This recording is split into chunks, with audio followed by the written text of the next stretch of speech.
많은 분들이 저희의 영상들을 통해서 진짜 복음에 대해 알아가고 그리고 하나님과 함께하는 삶이 얼마나 행복한지를 알아가고 계신 것 같아서 너무 기쁩니다.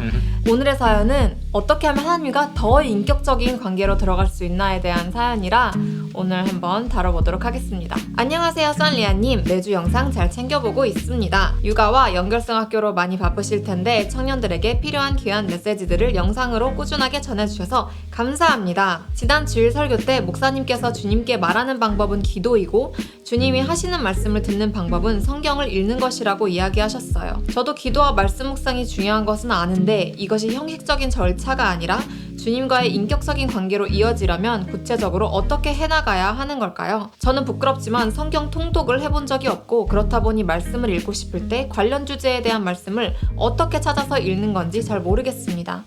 또한 저는 저와 주변 사람들의 기도 제목을 두고 기도하는 것과 주님과의 인격적인 관계를 위해 기도하는 것을 구분해서 시간을 내야 하는 건지 아니면 기도 제목을 두고 기도하는 것도 인격적 만남을 가지려 애써야 하는 건지 궁금해요.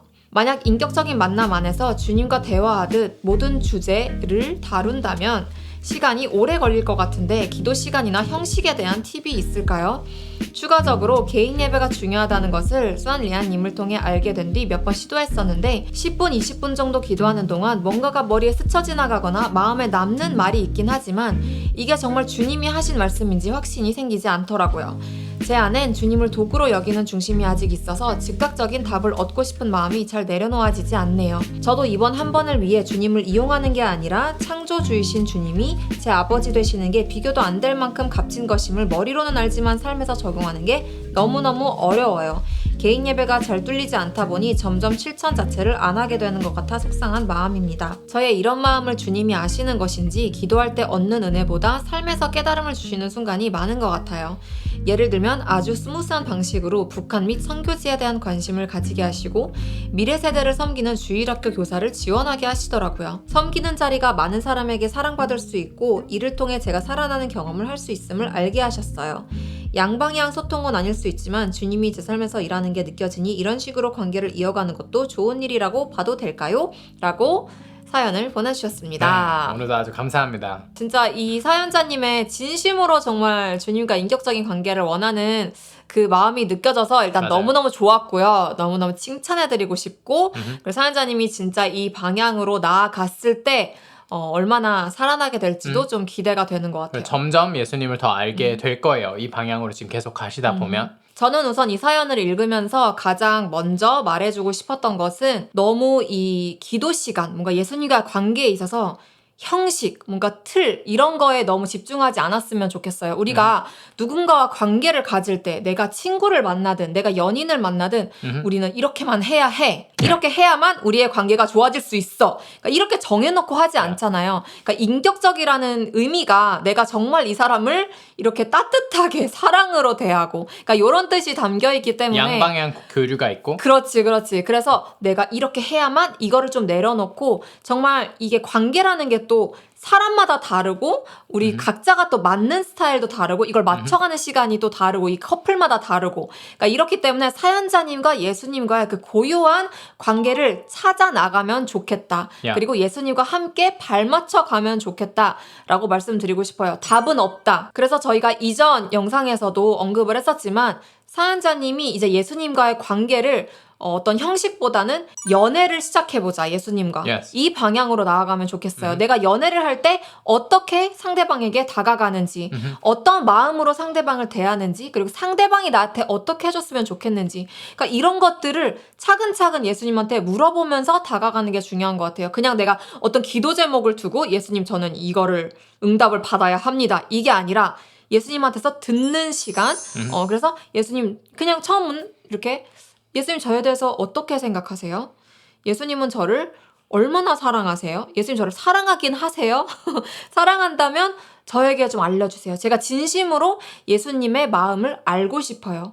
이렇게 시작을 하면 내 중심이 진짜 내가 예수님을 이용하고 싶어 하거나 내가 예수님을 뭔가 이렇게 악의가 있어서 이렇게 하는 게 아닌 이상 내가 진지하게 예수님의 마음을 알고 싶어 하고 친밀해지고 싶어 하는 이상 예수님은 사연자님에게 말씀하실 수밖에 없다는 거.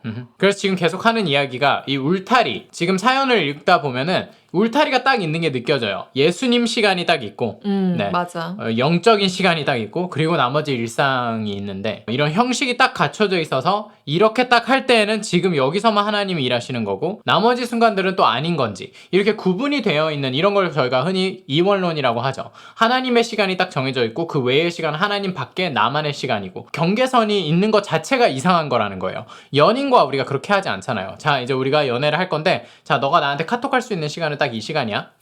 그 시간 외에는 카톡하면 좀 곤란해. 넌 나만의 삶이 있고 넌 너만의 삶이 있는 거니까 우리는 이 시간에만 대화를 하자. 그리고 대화할 때는 꼭 처음에 감사를 먼저 표현하고 진짜 이상하죠? 진짜 이상한 거예요. 왜냐면 우리가 연애를 할 때는 뭐 우리가 뭐 대학생이라서 뭐 수업을 듣든 직장인이라서 직장에 있든 연인과는 우리가 끊임없이 사실 Exactly. 소통하고 오늘 뭐 Exactly. 했어? 지금은 뭐 해? 이런 걸 물어보고 그리고- 밤에 잘 때도 그리고 연락이 오면 반가운 일이지. 맞아, 이게 맞아. 왜 갑자기 연락을 했지? 그렇지. 지금 연락할 시간 아닌데?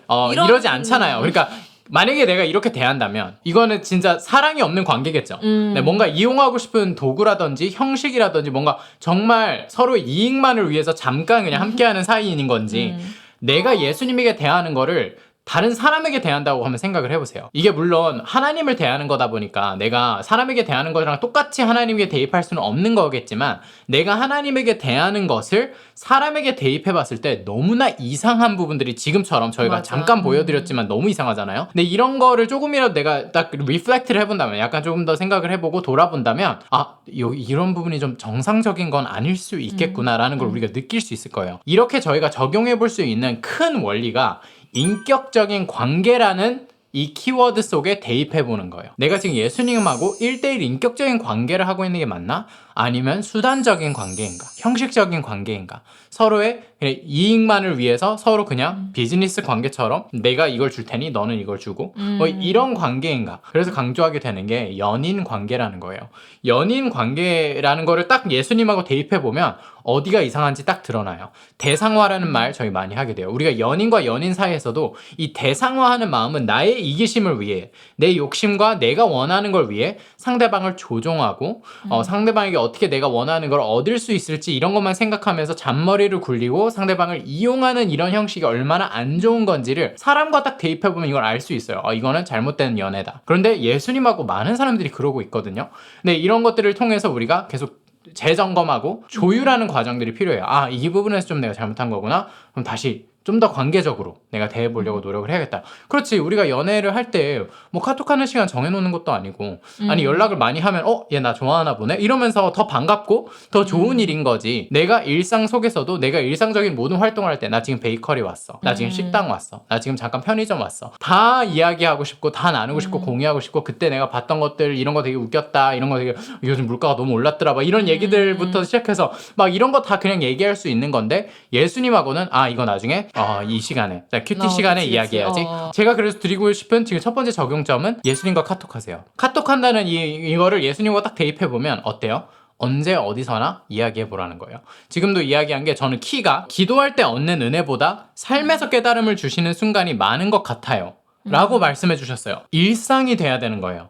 예수님과의 관계가 뭔가 형식 속에서 이렇게, 형식은 이제는 예배의 시간 이런 거는 이제 특별한 데이트라고 생각하시면 돼요. 진짜 찐한 시간, 서로의 사랑을 확인하고 정말 한 단계 더 깊은 관계로 나아갈 수 있는, 정말 서로에게만 집중하고 서로의 얼굴과 얼굴을 맞대서 서로의 눈만 쳐다보고 집중하는 시간이 개인 예배와 이런 예배의 시간이라면 일상 속에서 보내는 대부분 많은 활동들이 이게 안 거룩한 안 영적인 활동들이 아니라 구분되는 게 아니라 이 시간 또한 오히려 이 시간이 더더욱 예수님이 관심이 있는 영역일 수 있고 맞아. 이 안에서 내가 느끼는, 자연스럽게 느끼고 깨닫고 경험하는 것들을 예수님하고 계속 공유하고. 그래서 이어서 제가 드리고 싶은 팁은 아키아나라는 분이 예전에 예수님에 대해서 그림을 그린 그림이 되게 유명해졌었던 적이 있어요. 그 그림이 아키아나의 Prince of Peace라는 그림인데 저는 그 그림이 예수님의 얼굴을 가장 좀 생생하게 우리가 좀 와닿을 수 있게, 그나마 와닿을 수 없게, 그게 다 당연히 예수님을 다 담을 수 없는 그림인 건 맞지만 그래도 조금이나마 우리에게 뭔가 예수님에 대한 이미지를 잘 전달해 줄 수 있는 그림이라고 생각해요.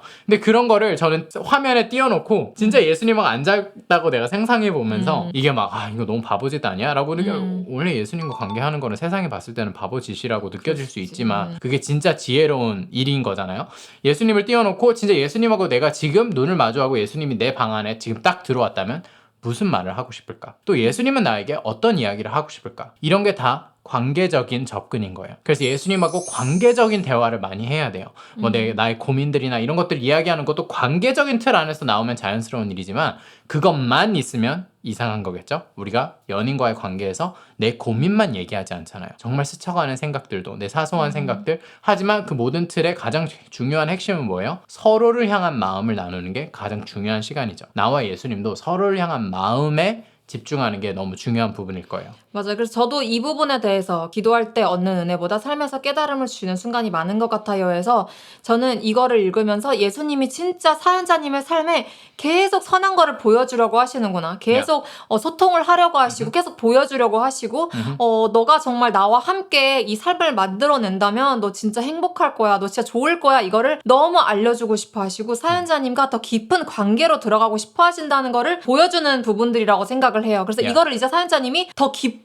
깊은 방향으로 가져갈 것인가 아니면 정말 그냥 이 삶 속에서 그냥 짤막짤막하게 그냥 누리는 것들 이쪽으로 인도해 주셨구나 이걸 인도해 주셨구나 이 사람이 정말 좋은 사람이구나 하나님 나한테 붙여주신 사람이구나 이런 거 정도만 내가 받고 그냥 만족할 것인지 아니면 그 이상의 것 더 정말 나에게 좀 흘러넘치는 사랑과 행복을 누리는 그 방향으로 내가 가고 싶어 하는지를 이제 선택하시면 너무 좋을 것 같다는 마음이 들었어요. 그래서 양방향 소통은 아닐 수 있지만 주님이 제 삶에서 일하는 게 느껴지니 이런 식으로 관계를 이어가는 것도 좋은 일이라고 봐도 될까요? 에서 이것도 좋은 일이지만 더 깊은 단계가 있다. 그래서 저희는 그 방향으로 사연자님이 가시면 좋겠다의 마음입니다. 그러니까 이게 일상 속에서 이런 걸 발견하고 깨닫고 하는 것 자체가 그게 양방향 소통인 거예요. 하나님 우리에게 말씀하실 다양한 방식으로 이야기를 하는데 우리의 귀만 열려 있으면 일상 속에서 충분히 모든 활동 속에서 하나님을 발견할 수 있어요.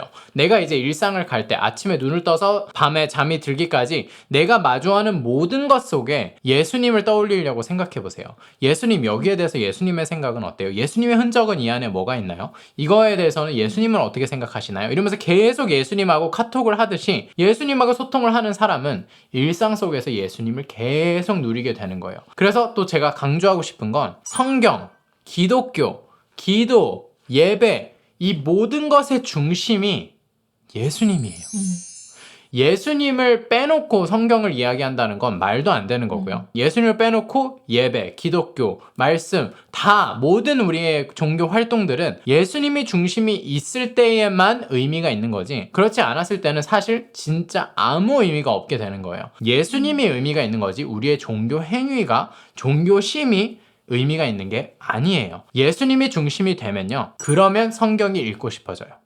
내가 내 연인에 대해서 내 연인이 누구인지 어떤 백스토리가 있었는지 내가 처음 내 연인의 집에 가서 부모님을 만나고 처음 어렸을 때 그런 사진들 보고 막 이런 느낌 있잖아요. 얘는 이때 어릴 적에 이런 시간들이 있었구나 이런 걸 더 알아갈 때 오는 그 희열과 짜릿함이 있잖아요. 이런 사람이었구나. 나랑 지금 대할 때는 몰랐던 좀 새로운 이런 맞아. 귀여운 면이 있어서 막 이런 것들 있잖아요. 이런 게 너무 얼마나 좋아요. 그러니까 관계적으로 접근하면 성경도 너무 쉬워져요. 예수님으로 출발해야 돼요. 예수님에 대한 말씀들 먼저 뭐 마태복음, 마가복음, 누가복음, 요한복음 다 괜찮지만 예수님에 대한 말씀에 먼저 집중해보는 거 너무 좋아요. 그리고 성경을 어떻게 읽어야 할지 잘 모르겠다라고 하셨는데 저는 그래서 바이블 프로젝트를 늘 추천하게 돼요. 너무너무. 네, 성경을 어떻게 읽어야 하는지를 알고 읽어야 돼요. 많은 사람들이 되게 무슨 영적인 그냥 책인 것 마냥 나의 도덕적인 지침 나의 뭔가 율법적인 지침만 그냥 거기에만 몰두해서 성경을 이상하게 해석하는 경우도 많고 성경을 완전 잘못 읽고 있는 경우도 많아요. 흔히 발견할 수 있는 일들이에요. 여기서 우린 더 나아가서 성경의 중심은 예수님이구나. 성경의 모든 내용들이 예수님으로 가리키고 있다는 것을 기억하고 그걸 향해서 나도 읽어야 되는 거예요. 성경 저자들이 성경을 적었을 때, 각 책을 적었을 때 어떤 거를 전달하기 위해서 뭘 담고 싶어 했나, 이런 것들을 살펴보면서 읽는 게 중요한데, 그 중심에는 예수님이 있다는 거를 내가 알면 그러면 되게 안전해져요. 성경을 읽을 때 막 이 말씀 너무 이상한데, 여기서 하나님 왜 이렇게 이상하지? 했던 게 예수님을 중심에 두면 이런 것들이 시대적으로 이해가 되고, 이때는 이렇게 해야 됐던 이유가 예수님이 중심이 될 때. 그래서 바이블 프로젝트를 오히려 성경 통독을 하기 전에 하나하나 살펴볼 것을 저는 너무 추천하고요. 특히 그 각 책에 대해서, 성경의 각 창세기든 큰 그림을 알려주는 그 영상들이 너무 좋고요. 개요 영상인가요? 그 영상들을 살펴보면서 이 성경 속의 핵심이 무엇인지, 저자들이 뭘 의도했는지, 그리고 예수님이 어떻게 중심이 됐는지를 다 그렇게 건강한 관점 속에서 알려주기 때문에 너무 안전할 거고요. 예수님을 더 알고 싶어서 성경을 읽기 시작하면 그러면 모든 게 질서가 맞아 들어갈 거예요. 그러니까 저 같으면 이런 거죠. 이 세상의 고난에 대해서 예수님은 어떻게 바라보실까? 근데 성경에 충분한 단서들이 있어요. 근데 이거를 그러면은 저는 이제 검색을 해보겠죠. 성경은 고난에 대해서 어떻게 말하고 있나요?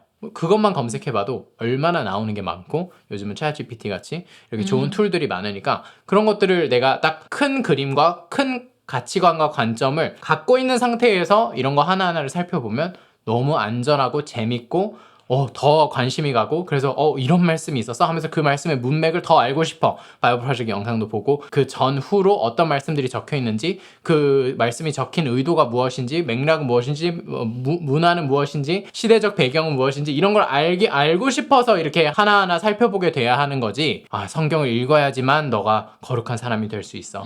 성경을 읽어야지, 안 읽고는 어떻게 죄인인 우리가 막 이렇게 이상한 관점으로 가는 게 아니라 예수님이 중심이 된 성경 읽기, 이게 너무 중요하고, 예수님에 대해서 더 알고 싶어서, 내가 더 사랑하니까, 예수님을 사랑하니까 예수님의 마음을 발견하고 더 읽고 싶고, 그래서 인터넷에서 검색을 할 때에도 예수님은 여기에 대해서 어떻게 바라보시는지 궁금하니까 더 알게 되고, 예수님을 지금 나타내는 사람들은 정말 대표할 수 있는 이런 훌륭하고 성숙한 리더들은 이거에 대해서 뭐라고 하는지, 이런 것들을 관심을 갖게 되고, 이렇게 자연스럽게 흘러가는 거라는 거를 알려드리고 싶어요. 그래서 주님과의 인격적인 관계를 위해 기도하는 것을 구분해서 시간을 내야 한다의 개념보다는 예수님과의 관계 자체를 중심에 두고 임할 때는 이 시간과 이런 게 별로 상관이 없어지고 자연스럽게 될 거예요. 네, 그러니까 내가 뭐 방이 편하면 방에서 해도 되고, 산책이 편하면 산책하면서 해도 되고, 정말 내가 좋아하는 활동 가운데 그 예수님을 초대하면 되는 거거든요. 그러니까 오히려 마음을 좀 편하게 가지시면 좋을 것 같아요. 맞아요. 내가 누군가를 내가 좋아하는 사람을 만날 때, 내가 연인을 만날 때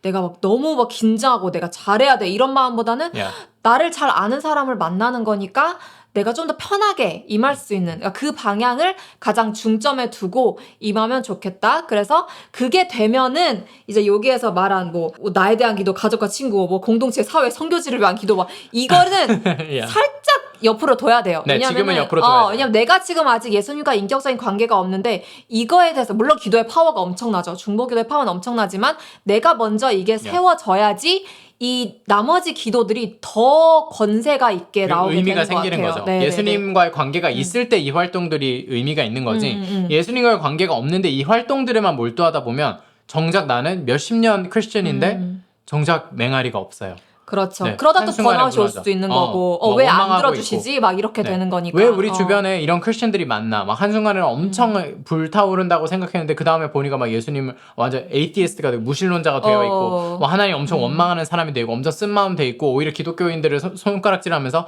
그래 나도 한때 그랬어. 근데 사실은 아니더라. 이렇게 말하는 이 시니컬한 사람들의 중심에는 예수님과의 관계가 없었기 때문이에요. 종교 행위에만 집중했죠. 사람들에게 인정받고 싶어서, 또는 이 종교 행위 자체에만 집중하고 싶어서 너무 여기까지 끝까지 가봤는데, 근데 왜 능력이 없지? 왜 이게 힘이 없지? 왜 내 삶에는 변화가 없지? 왜 내 인생은 점점 안 좋아지는 거지? 열매가 왜 좋지가 않지? 네, 이 모든 것 속에는 요한복음 15장 포도나무를 놓쳤기 때문이죠. 네, 포도나무에 붙어있는 가지가 열매를 맺는 건데, 포도나무는 빼놓고 이 현상들에만 계속 몰두하는 경우들이 많아요. 이렇게 많은 사람들이 모여있을 때 한 가지를 놓고 모두가 이렇게 기도하면 나도 모르게 뭔가 궁중심리상 정말 파워를 느낄 때가 있어요. 그리고 너무 이게 관심이 가고 너무 열정이 생기고 막 눈물이 나고 막 이럴 수 있어요. 근데 이런 종교 행위를 사실은 우리는 조금 주의할 필요가 있어요. 이게 내가 정말 예수님을 사랑하는 마음에서 자연스럽게 우러나온 일인지, 예수님이 이제 이 분야에 대해서 더 생각해보자,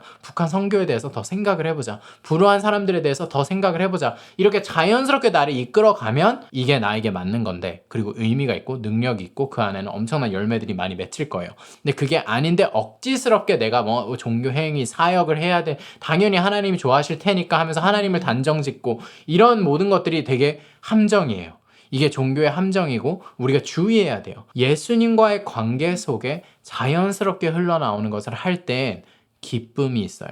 요한복음 15장 이후에 저희가 과거에도 인용했던 말씀, 내 기쁨이 너희 안에 있어 그 기쁨이 충만하게 하려 함이니라 라고 설명하시죠. 원래 너무 좋은 거예요. 예수님과의 관계는 너무나 짜릿한 거고 진짜 내가 살아나는 일이고, 이 세상이 줄 수 없는 엄청난 행복감, 평안, 기쁨을 주는 게 예수님과의 연결되는 그 느낌이에요.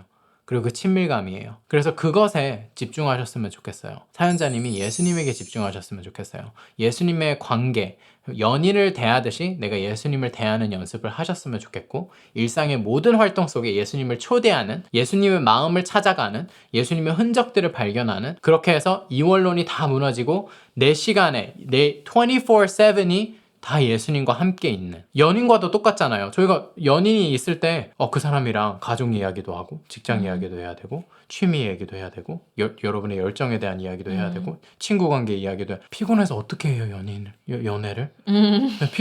이렇게 말한다면 어떻게 대답하실 거예요? 자연스럽게 다 되는 거야.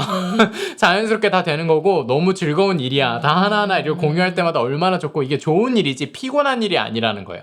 여기에 집중하면 피곤해요. 근데 그 사람에게 집중하면 얘네가 다 자연스럽게 되죠. 이것과 같아요. 그래서 연애랑 너무 비슷한 점이 많으니까 사연자님이 예수님과의 관계에 정말 한 단계 더 진한 단계로 나아가셨으면 좋겠는 마음이고요. 그리고 마지막으로 확신에 대해서, 확신이 생기지 않는다라고 하셨잖아요. 개인 예배 때 뭔가 느껴지는 건 있는데 여기 하나님이 정말 주신 건지 확신이 생기지 않는다. 이것 또한 우리가 너무 이원론으로 하나님이 주시는 게 딱 있고 나머지 이 세상 속에는 하나님이 없어 라고 믿는다면, 그러면 당연히 이게 너무 중요해지겠죠, 확신이. 근데 이 세상 속에 모든 좋은 것이 하나님의 흔적이 담겨 있고 내가 하나님과 공유할 수 있고 나눌 수 있는 거라고 생각을 한다면 확신에 대해서 내가 연연하거나 집착하는 경향이 더 줄어들 거예요.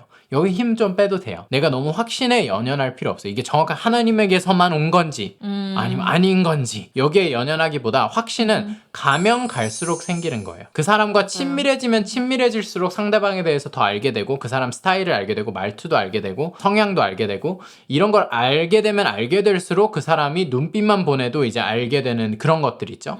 처음에는 이 사람이 말을 했을 때 확인을 해봐야 돼요.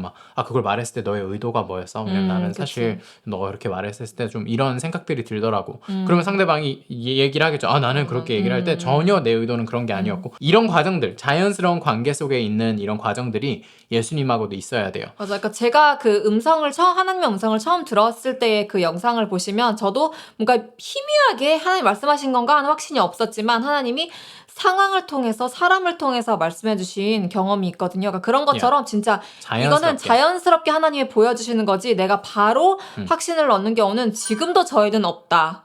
그래서 천천히 마음 편하게 먹고 하나하나 해가시면 좋을 것 같아요. 그래서 뭔가 개인 예배 때 떠오르는 마음이 있으면 그게 나쁜 게 아니라면 이걸 잡고 취한다고 하죠. 이거 하나님으로부터 온 걸로 여길게요. 아니라면 하나님이 또 해명하시겠죠. 하나님이 또 설명하시겠죠. 내가 잘못 들은 거면. 그런데 그게 아니라면 일단 나는 하나님 너무 좋아요. 하나님으로부터 왔다고 받을게요. 에이멘 할게요. 그리고 한번 해볼게요. 이렇게 하나님이 진짜로 실제로 존재한다고 여기고 하나님으로부터 나에게 전달되는 게 내 안에 성령님이 계시고 내가 영적인 존재고, 내가 예배를 할 때 요한복음 4장에 나와요. 내가 예배를 할 때 이 산에서 예배를 해야 되나요? 저 산에서 예배를 해야 되나요? 이 형식대로 예배를 해야 되나요? 저 형식대로 예배를 해야 되나요? 그랬을 때 예수님이 이 산도 저 산도 아니고 하나님은 영이시기 때문에 하나님 예배하는 자는 영과 진리로 예배할지니라라고 그 비법을 알려줬어요. 이 산에서 저 산에서 만나는 게 아니라 영과 진리에서 예수님을 만나면 어디에서나 예배할 수 있는 거. 내 안에 성령님이 계시고 내가 영적인 존재고 하나님은 나와 충분히 소통하실 수 있다는 거를 내가 여지를 두고, 그러고 내가 개인 예배 속에 하나님 주시는 마음을, 뭔가 떠오르는 마음을 하나님 이거 하나님 맞나요? 사실 잘 확신은 없지만 그래도 한번 믿어볼게요. 이런 게 중요한 거예요. 우리 안에는 의심스러운 생각도 많고 사탄이 계속 의심을 넣기 때문에 오히려 방어선을 사탄에게 경계해야 되는 게 더 많지, 정말 하나님이 맞나요? 확신을 주세요. 이런 태도는 사실 건강한 태도는 아닐 거예요. 오히려 사탄에게 너 왜 굳이 의심을 해? 지금 이게 그렇게 의심스러운 상황인가? 내가 왜 이렇게 의심을 하지? 왜 이렇게 하나님에 대해서만 이렇게 까다롭게 굴지? 사람이 이렇게 대할 때는 그냥 만약에 나랑 안 맞는 말이면 그래 듣고 흘리기도 하고, 근데 좋은 말이면 다 너무 감사해요 이렇게 받는데, 하나님이 준 말은 그거 진짜 하나님 맞아? 바로 의심이 온단 말이죠. 이런 것들이 오히려 의심을 공격해야지 하나님으로부터 온 마음을 공격할 필요가 전혀 없어요. 그래서 이 방향으로 하나님하고 더 진한 관계로 나아가셨으면 좋겠습니다. 네, 그래서 여기까지 봐주신 모든 분들 너무 감사드리고, 또 저희가 이렇게 영상을 찍을 수 있도록 저희를 뒤에서 엔진 역할을 해주시는 후원자님들께도 특별히 너무너무 감사하다는 말씀을 드리고 싶어요. 저희는 이제 다음 영상에서 또 만나도록 하겠습니다. 안녕. 바이바이.